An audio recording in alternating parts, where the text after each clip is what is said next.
Finally ആഭ്യന്തര കുറ്റവാളി എന്ന ചിത്രത്തിൻ്റെ ആദ്യ റെസ്പോൺസൊക്കെ ആരാധകർക്ക് മുന്നിൽ പുറത്തുവന്നുകൊണ്ടിരിക്കുകയാണ്.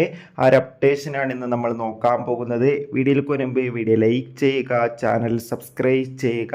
മെയ് മാസം OTT റിലീസ് ചെയ്യാൻ പോകുന്ന ചിത്രങ്ങളുടെ വീഡിയോ, അതായത് OTT റിലീസ് ചെയ്ത ചിത്രങ്ങളും ജൂൺ മാസം OTT റിലീസ് ചെയ്യാൻ പോകുന്ന ചിത്രങ്ങളുടെ വീഡിയോ ഒക്കെ നമ്മുടെ ചാനൽ ഭാഗം പരിശോധിച്ചാൽ നിങ്ങൾക്ക് കാണാം. ആസിഫ് അലി, ജഗദീഷ്, ഹരിശ്രീ അശോകൻ എന്നൊക്കെ പ്രധാന കഥാപാത്രങ്ങളായെത്തി ഇന്ന് റിലീസിനെത്തിയ ചിത്രമായിരുന്നു ആഭ്യന്തര കുറ്റവാളി.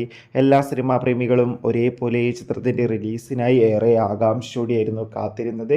ഫൈനലി ചിത്രത്തിൻ്റെ ആദ്യ റെസ്പോൺസും ആരാധകർക്ക് മുന്നിൽ പുറത്തുവന്നിരിക്കുകയാണ്. ചിത്രത്തിൻ്റെ ആദ്യ ഷോ കഴിയുമ്പോൾ തന്നെ ചിത്രത്തിന് മികച്ച പോസിറ്റീവ് റെസ്പോൺസാണ് പുറത്തുവന്നുകൊണ്ടിരിക്കുന്നത്. ചിത്രത്തിൽ ആസിഫ് അലിയുടെ അതിഗംഭീരമായ പെർഫോമൻസും ചിത്രം മികച്ചൊരു ഫാമിലി ത്രില്ലർ കോട്ട് ഡ്രാമ എന്നാണ് റിപ്പോർട്ടുകൾ സൂചിപ്പിക്കുന്നത്. കാത്തിരിക്കാം ആഭ്യന്തര കുറ്റവാളി എന്ന ചിത്രത്തിൻ്റെ കൂടുതൽ റെസ്പോൺസിനായി.